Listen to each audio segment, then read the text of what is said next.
Bismillahirrahmanirrahim. Assalamualaikum warahmatullahi wabarakatuh. Segala puji bagi Allah Subhanahu wa Ta'ala, Allah semesta alam yang menganugerahkan akal, pikiran, dan ilmu kepada kita manusia untuk sebagai sarana memahami dan memakmurkan bumi ini, dan kita sebagai ahli gizi bisa memberikan pelayanan yang terbaik. Salawat dan salam semoga senantiasa dicurahkan kepada junjungan Nabi Muhammad SAW, suri teladan, dan segala aspek kehidupan sampai akhir zaman, termasuk dalam memanfaatkan teknologi untuk kemaslahatan umat.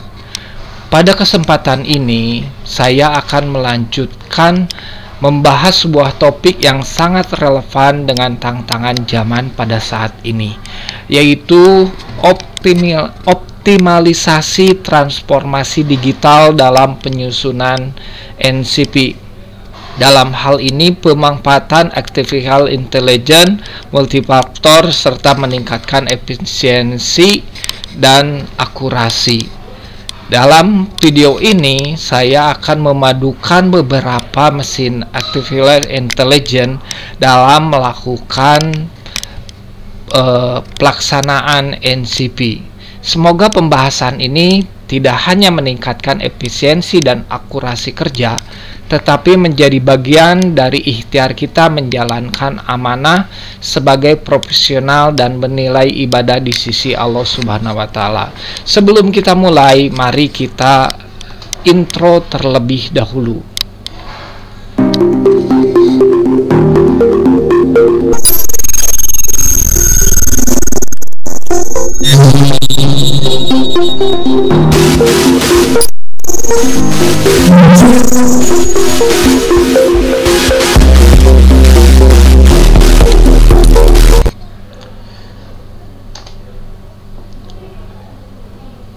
Baik, sebenarnya saya pernah membuat video mengenai bahasanya membandingkan antara ChatGPT dengan Bard. Nah, dulunya dia seperti ini yang pernah saya membuatkan videonya. Ya, untuk lebih jelasnya, adu kedikdayaan antara AI antara ChatGPT dengan Bard dalam mencari materi kesehatan. Ini saya buat 1 tahun yang lalu.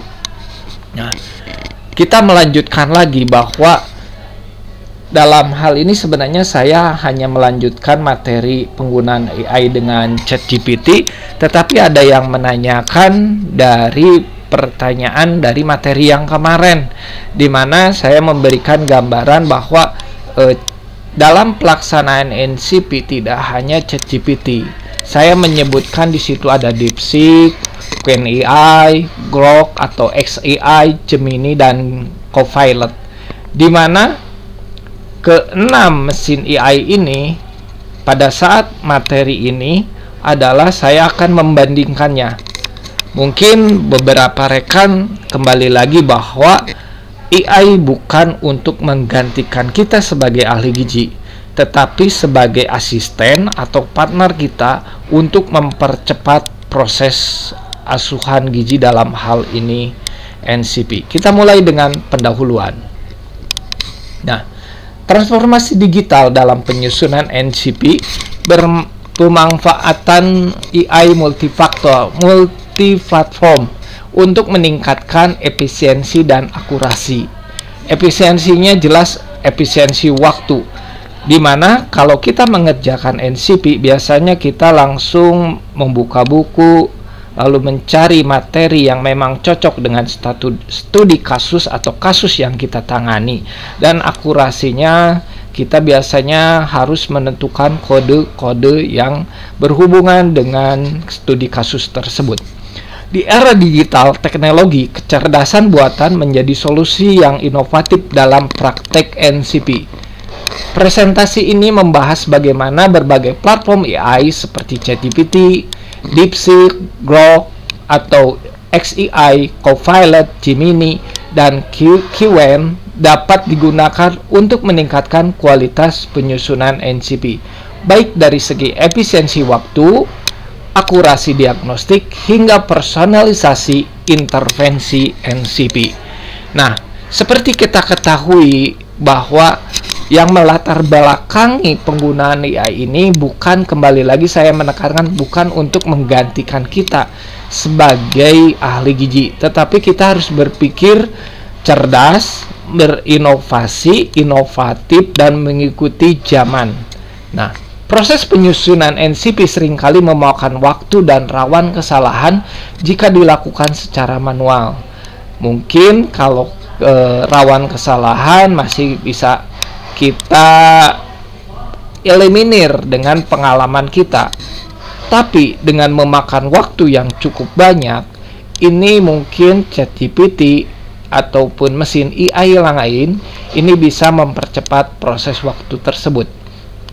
Dengan meningkatnya beban kerja perawatan, jumlah pasien, dan yang lainnya, dibutuhkan pendekatan baru untuk mendukung proses klinis yang cepat, tepat, dan berbasis data. Makanya nanti ketika pelaksanaan NCP dengan menggunakan AI, saya sarankan kita mengupload atau mengattach materi atau buku yang sesuai dengan NCP yang kita pakai, sehingga cara kerja kita yang berdasarkan buku, apakah itu cross ataupun yang lainnya, itu masih kita pegang materi-materi di dalam buku tersebut. Nah, peran AI dalam NCP, AI sebagai clinical assistant dalam praktek NCP, AI generatif seperti ChatGPT dan Gemini dapat membantu merumuskan diagnosis keperawatan atau asuhan gizi dalam hal ini, menyusun intervensi berdasarkan ANDA, NEC, dan NOC, serta menyajikan dokumentasi yang lebih sistematis. Data-data ini mungkin perlu kita gali kembali, apa itu ANDA, NIC, dan NOC. Alat lain seperti Copilot, DeepSeek mendukung dalam penelusuran literatur. Jadi beberapa mesin AI dia akan mencantumkan referensi selain dari referensi atau buku yang kita upload. Jadi ini memang sangat membantu kita mencari referensi-referensi yang berhubungan dengan studi kasus yang akan kita buat. Manfaat utama yang pertama adalah efisiensi waktu, administrasi, dan dokumentasi. Yang kedua, konsistensi dan akurasi diagnosis. Jadi, apabila rekan-rekan memiliki akun di AI, apakah itu ChatGPT, Copilot, DeepSeek, saya sarankan rekan-rekan tidak loncat-loncat. Jadi kalau misalnya cocok dengan satu mesin AI, saya sarankan rekan-rekan menggunakan itu terus. Kenapa? Karena secara teori bahwa AI yang kita pakai terus-terus akan terus melatih ketajaman dari mesin AI itu sendiri. Apabila mesin AI yang kita punya akun atas nama kita jarang dipakai, dia biasanya menjawab secara general, tidak spesifik. Nah, dukungan berbagai evidence. Kembali lagi, sering-sering kali kita mengupload buku-buku yang kita punya sebagai dasar berbasis evidence tersebut. Yang keempat, meningkatkan kemampuan analisa gizi.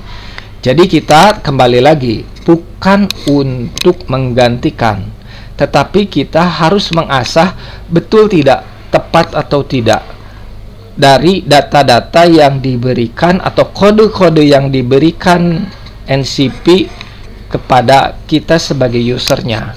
Dengan pemanfaatan AI, NCP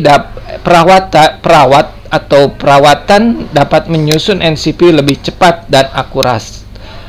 Selain itu, AI membantu menyajikan informasi berbasis bukti terkini sehingga meningkatkan kualitas asuhan keperawatan, dalam hal ini NCP, Nutrition Care Process. Baik, kita lanjutkan ke slide berikutnya. Belum sampai ke prakteknya. Nah, studi kasus atau simulasi singkat. Jadi saya akan memberikan ke 6 EI ini studi kasus atau simulasi yang sama. Jadi soal-soalnya akan sama, saya berikan kepada 6 mesin AI tersebut.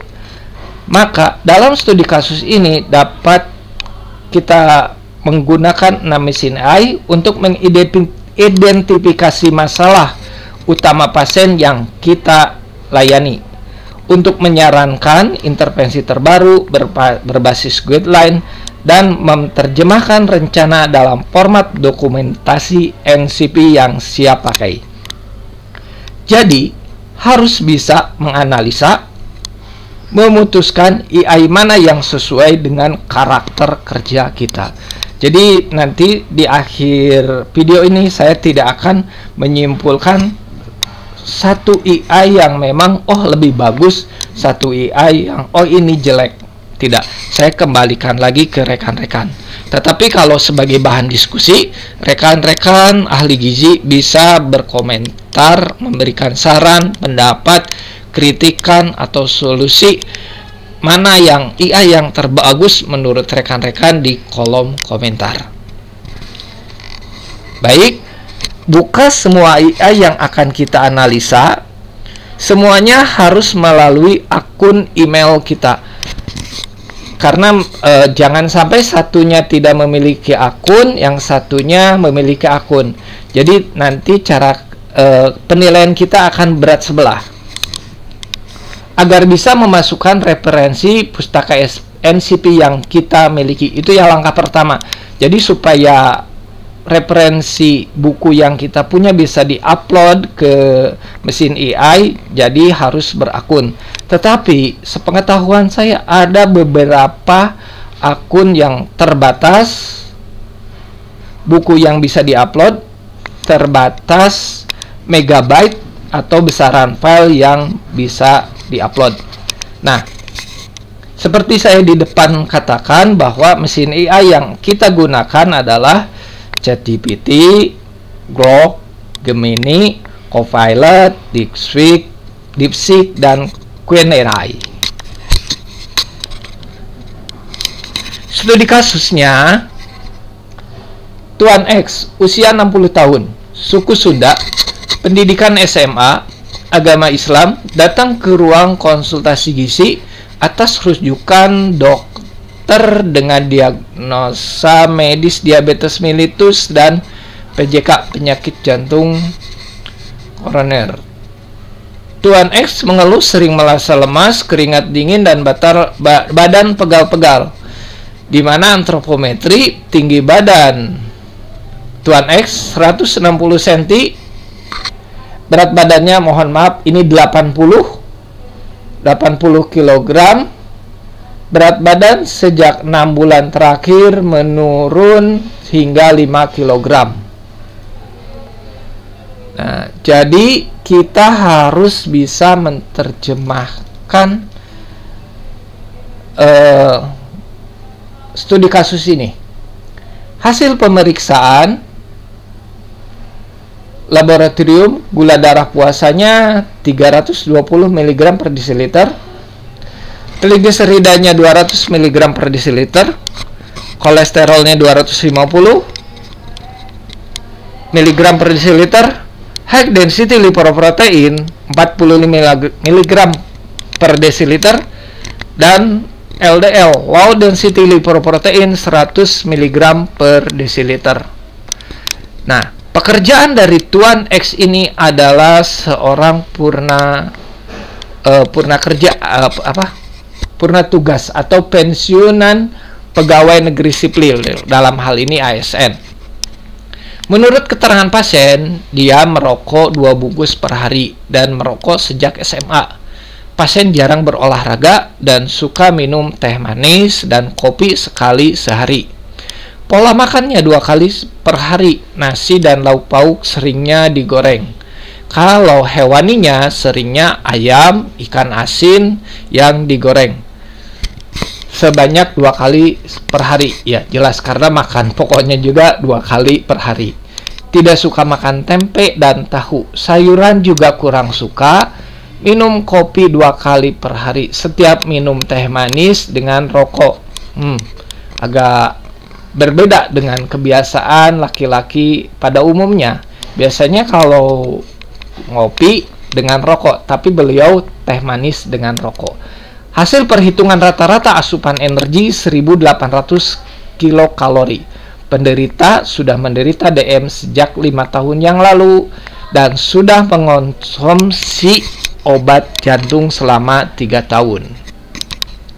Nah, ini adalah prompt dari yang harus diberikan untuk mesin AI tersebut. Buatlah proses asuhan gizi atau PAGT. Oh, ini datanya di puskesmas berdasarkan tingkat perseorangan. Buat narasi secara rinci PAGT atau NCP dari studi kasus di atas secara detail mulai dari edema, PES, dan kode NCP-nya, dan di akhirnya nanti kita akan membuat buatkan slide presentasi dari materi di atas. Ini mungkin tambahan dari beberapa materi yang sebelumnya yang saya sampaikan. Baik, kita mulai. Kita mulai dulu dengan ini ada Queen AI. Masuk dulu. Akunnya kalau belum masuk biasanya di sini login atau sign in. ChatGPT, DeepSeek, Grok AI, Microsoft Copilot, dan Google Gemini. Baik, kita lakukan dulu selamat sore pada saat ini. Selamat sore. Lalu kita ketik dulu kasusnya. Nah, kita juga di sini selamat sore, ketikkan kasusnya. Selamat sore, ketikkan kasusnya. Grok juga kita ketikkan kasusnya. Copilot juga kita ketikkan kasusnya. Dan ini Gemini, kita ketikkan kasusnya. Dan maaf, ada yang saya lupa. Sebelum kita mengeksekusi, kita tambahkan dulu upload dokumennya. Mohon maaf. Saya akan close masuk, nutrisi proses masuk, konsep NCP dan ini masuk, kita upload terlebih dahulu.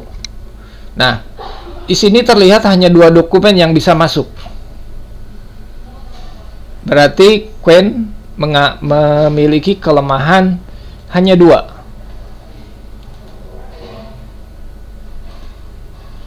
Baik, kita cross dan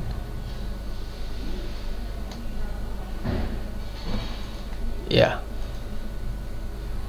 Ini ChatGPT bisa masuk. Bahkan saya pernah melakukan dia 7 masih bisa masuk. DeepSeek kita masukkan konsep maaf.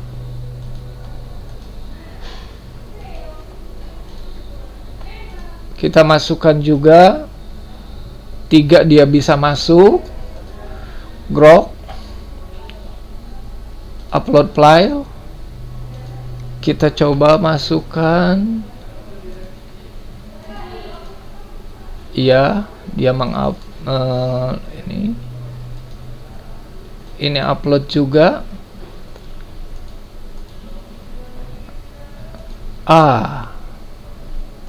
Ups, cuma 1 dia yang bisa. Coba saya masukkan yang cross. Ini 1 terupload. Bisa ditambahkan lagi nggak?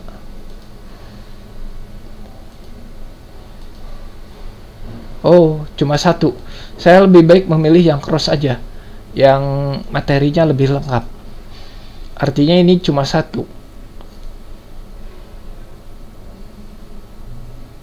Baik, kita lanjutkan yang ini Gemini. Konsep, cross, dan nutrisi care proses. Baik, setelah ini kita semua, kita baru akan mengeksekusinya. Periksa dulu, buatkan rinci nih. Nah, biarkan dia berpikir, kita eksekusi semua. Ups. Wih. Ini yang DeepSeek dia tidak bisa bekerja, tidak bisa dieksekusi. Artinya ini terlalu besar, maka saya harus menghapus yang cross. Nah, baru ketika DeepSeek bisa dihapus yang buku cross, ini baru kita bisa melakukan eksekusinya. Nah, cross dia tidak masuk juga yang crop. Berarti sama dengan yang DeepSeek. Copilot cuma satu, kita langsung eksekusi, dan Google Gemini bisa tiga-tiganya masuk, kita eksekusi. Kita tunggu sebentar. Nah, kita lihat di Queen AI. Nah, baik, kita mulai dengan cara melihat. Kalau saya tidak sampai pada tahap menganalisa, tetapi kita hanya melihat saja bahwa hasil dari mesin AI Queen AI ini apakah sesuai dengan karakter kita atau tidak. Berikut proses asuhan gizinya. Identitas pasien, gejala utama, ditambah BMI, basal metabolisme indeksnya, dia tergolong obesitas, gula darah puasanya hiperglikemi, lipid profilnya dia triglyceridnya tinggi, kolesterolnya tinggi, tapi tidak mencantumkan tingkat angka kenormalan ya. Jadi ya teman-teman harus bisa HDL-nya 45, riwayat dan gaya hidup. Proses adimenya kita mulai di sini. Assessment gizi ini antropometrinya, biokimianya, ini hanya assessment. Udah gitu diagnosis ini terdiri, kita baginya menjadi PES-nya dibahas nggak ya di sini? Dia gizi utama, over obesity, NC421. Ini udah mulai kode-kodenya ditampilkan oleh Queen AI. Diagnosa sekundernya, kebetulan saya tidak punya buku, jadi nggak bisa mengecek apakah ini betul atau enggak. Oh, gizi sekundernya banyak nih. Intervensi gizinya, edukasi, oh tidak ada NI, kode NI-nya tidak dicantumkan. Ini monitoring evaluasi awal dan penutup.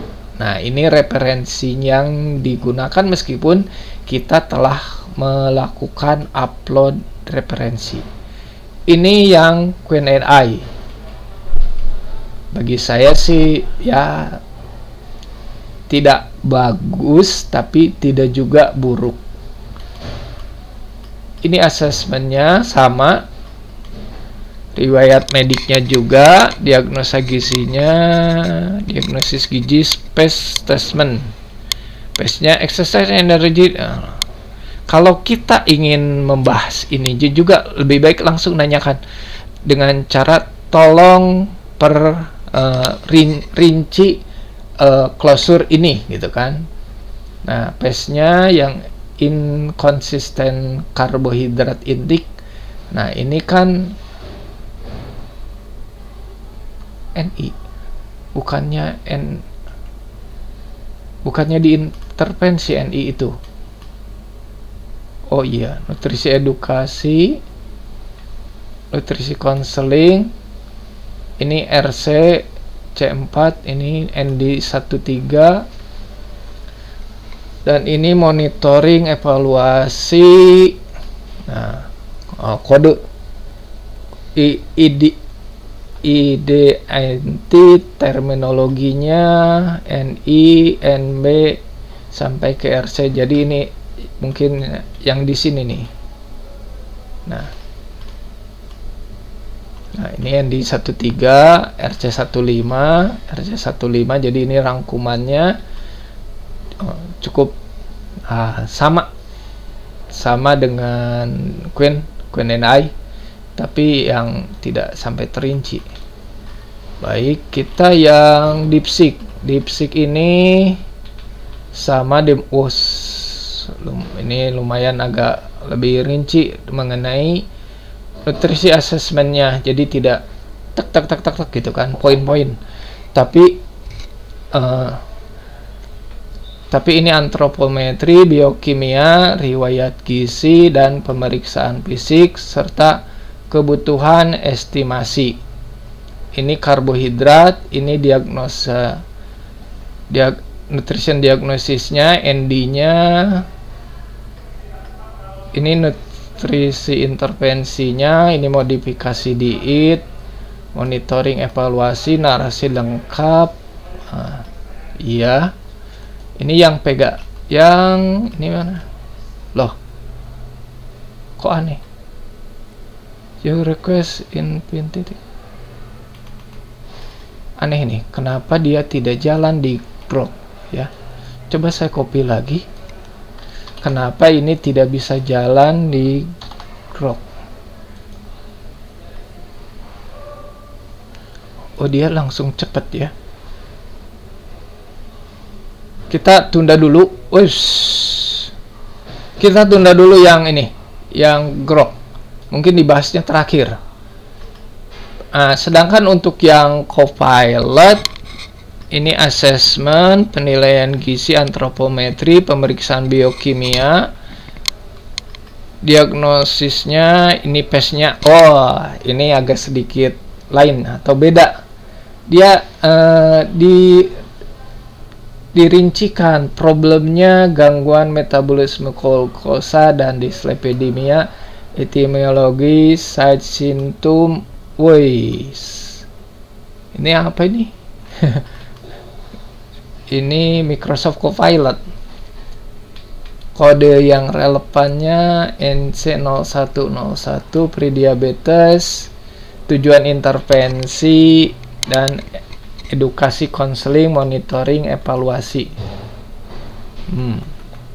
Kita ke Google Gemini.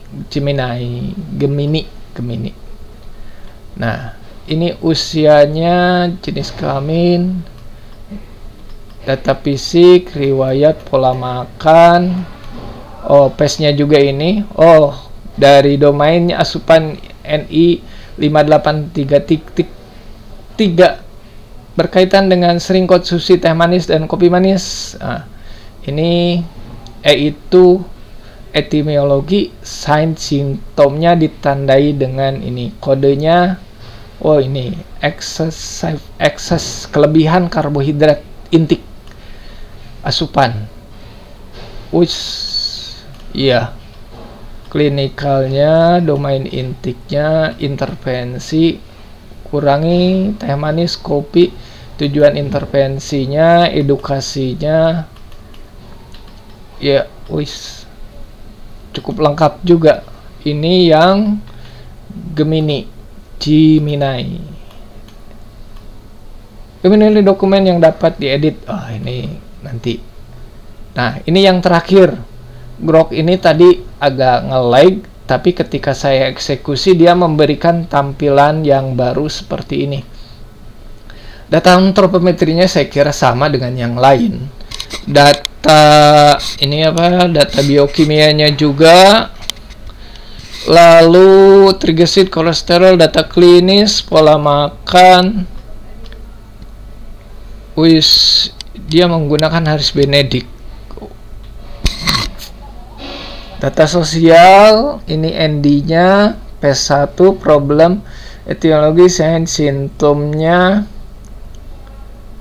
PES, problem, etimologi, intervensi, tujuan intervensi, edukasi, modifikasi sayuran, jadwal konselingnya, C2.1 kodenya, monitoring. Sebentar, ND-nya cuma 1. Intervensi, iya. Monitoring, evaluasi, indikator keberhasilan, dan penyesuaian intervensi. Iya, baik, mungkin itu saja hasil dari pemakaian AI dalam NCP. Silakan rekan-rekan bahasanya, silakan rekan-rekan mana AI yang menurut rekan-rekan bagus. Kalau misalnya rekan-rekan kepingin berkomentar, silakan diisi di kolom komentar mana yang menurut rekan-rekan AI-nya paling bagus. Saya tidak akan memberikan penilaian ke-6 AI ini, tetapi data yang rekan-rekan cantumkan di kolom komentar itu bisa bermanfaat bagi kita semua.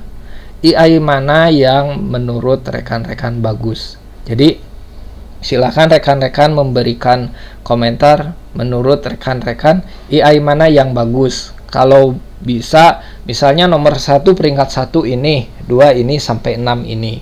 Nah, jadi silahkan, saya tidak akan melakukan penilaian mana yang bagus. Nah, terkadang ketika kita melakukan studi kasus, kita disuruh melakukan presentasi. Maka dari materi yang telah diberikan atau jawaban dari mesin AI tersebut, kita langsung tolong buatkan slide presentasi dari materi di atas. Ya, kita copy ininya, slide-nya. Kita juga sama untuk yang ChatGPT, yang DeepSeek-nya juga kita sama, yang Copilot-nya juga, yang Gemini-nya juga, dan yang Grok juga sama. Nah, kita ini yang tutup dulu. Nah, Q&A memberikan slide-nya itu seperti ini. Tolong buatkan slide presentasi di atas Q&A. Nah, ini judul dan masukan dari Q&A. Dicantumkan nama untuk pelatihan tenaga gizi puskesmas dan tanggal presentasi. Slide keduanya latar belakang. Maaf, loncat. Slide keduanya, slide keduanya latar belakang dikembangkan oleh, ini gambaran dari NCP terlebih dahulu di tahun 2010. Slide ketiganya baru menjelaskan apa itu ID-nya dulu. Kok aneh ya? Ini bukan studi kasus dia.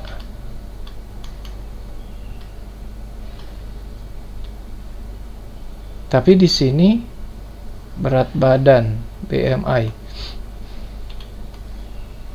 Mungkin apa ya? Maksud saya si AI ini kita harus menghafal inti dari materi studi kasus.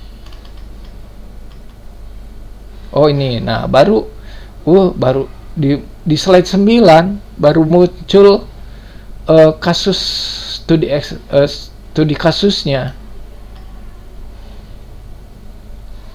Berarti 8 slide hanya pembukaan saja. Slide 10 Ini kode-kodenya. Diagnosa gizi. Slide ke-11 intervensi gizi.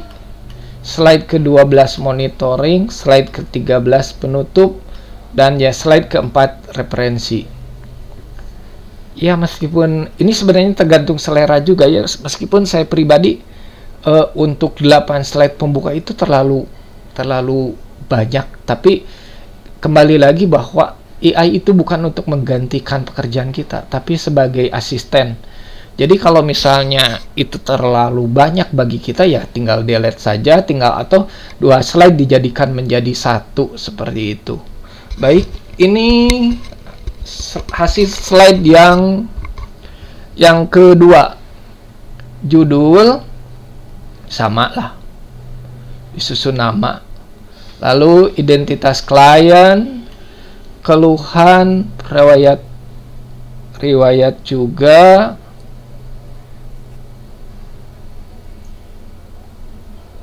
baik. Ini sama untuk ininya, riwayat pola makan, asesmennya. Ya poin-poin ya, memang kalau slide sih PowerPoint gitu.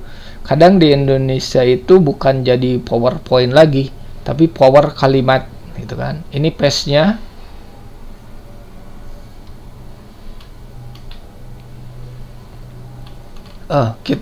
Saya balik lagi. Kalau ChatGPT dia mulai tidak ada narasi pembuka mengenai materi NCP untuk ChatGPT ini.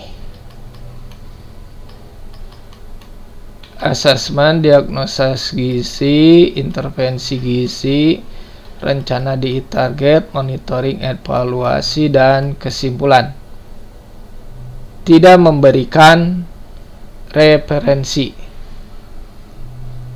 Tapi di sini kalau di ini apa sih, jika ingin PowerPoint bisa membuatkan format lengkap dalam bentuk teks yang disalin ke PowerPoint atau Google Slide. Apakah ingin versi tersebut?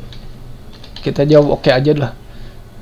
Ini juga sama. Jika ingin bantu format file menjadi PowerPoint apa dibagikan, oke gitu. Terima kasih. Baik, kita lanjutkan ke yang DeepSeek. DeepSeek judul, latar belakangnya, jadi langsung ke apa? Langsung ke studi kasus. Nutrition Assessment, Anthropometry, ND-nya, PES, ya, NI 1, Nutrition intervensi gizinya, 2000 kalori. Ini nggak ada perhitungannya, kalau nggak salah di atasnya pakai apa gitu kan. Iya, kesimpulan. Cukup 7 slide, 8 slide dengan referensi. Slide tambahan cocok untuk harian dan fotometri jika diperlukan. Visualnya gunakan alur NCP. Konsistensi warna biru. Ya, biar ini tool yang bisa kita gunakan. Kita ke Copilot, judulnya sama. Ini gak ada waktu ataupun dipresentasikan untuk apa. Lalu pendahuluannya, ini hanya singkat-singkat, berbeda dengan yang Q&A. Dia ada pendahuluan sampai 8 slide. Asesmen gizi, ini juga sama. Problem, gangguan, ini udah mulai. Ini kodenya, intervensi, monitoring, dan evaluasi kesimpulan. Elemen visual bisa saya tambahkan bagaimana menyusun presentasi yang lebih interaktif. Coba kita ini bisa nggak? Biar dia. Sekarang yang Gemini. Judul presentasi, tanggal presentasi, nama, pendahuluan PAGT, iya, gambaran kasusnya, antropometri, slide 3, assessment, slide 6, intervensi, tujuan jangka panjang, intervensi lanjutan, edukasinya, kodenya, rencana aksi, jadwal monitoring, kesimpulan, tip presentasi. Ya, saya kira ini tidak berhubungan, atau ya meskipun tidak berhubungan, tapi tips yang bagus buat seorang presentan.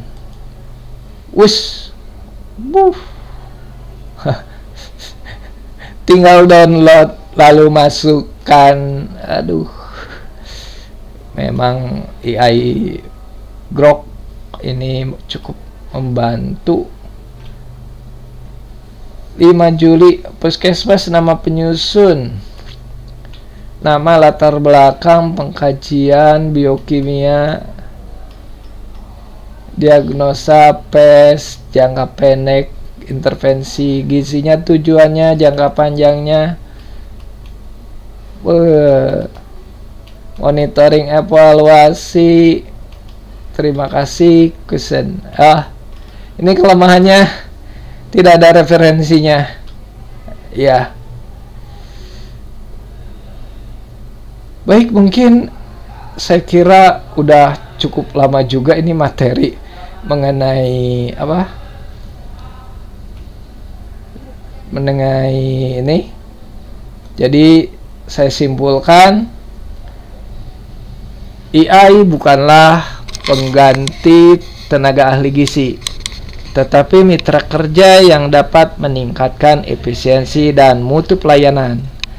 Transformasi digital dalam penyusunan NCP merupakan langkah strategis menuju pelayanan keperawatan, dalam hal ini asuhan gizi yang profesional dan berbasis teknologi. Demikianlah pemaparan yang dapat kami sampaikan mengenai transformasi digital dalam penyusunan NCP, pemanfaatan AI multiplatform untuk meningkatkan efisiensi dan akurasi. Semoga apa yang telah saya sampaikan dapat memberikan manfaat, membuka wawasan, dan menjadikan wasilah bagi kita semua dalam meningkatkan profesionalisme kerja yang bernilai ibadah. Mari kita jadikan kemajuan teknologi sebagai alat untuk menunaikan amanah dengan lebih baik, dengan tetap berpegang teguh pada nilai-nilai Islam. Semoga Allah Subhanahu wa Ta'ala senantiasa membimbing langkah kita dalam setiap upaya perbaikan dan inovasi. Saya tutup. Wabillahi taufiq wal hidayah. Wassalamualaikum warahmatullahi wabarakatuh.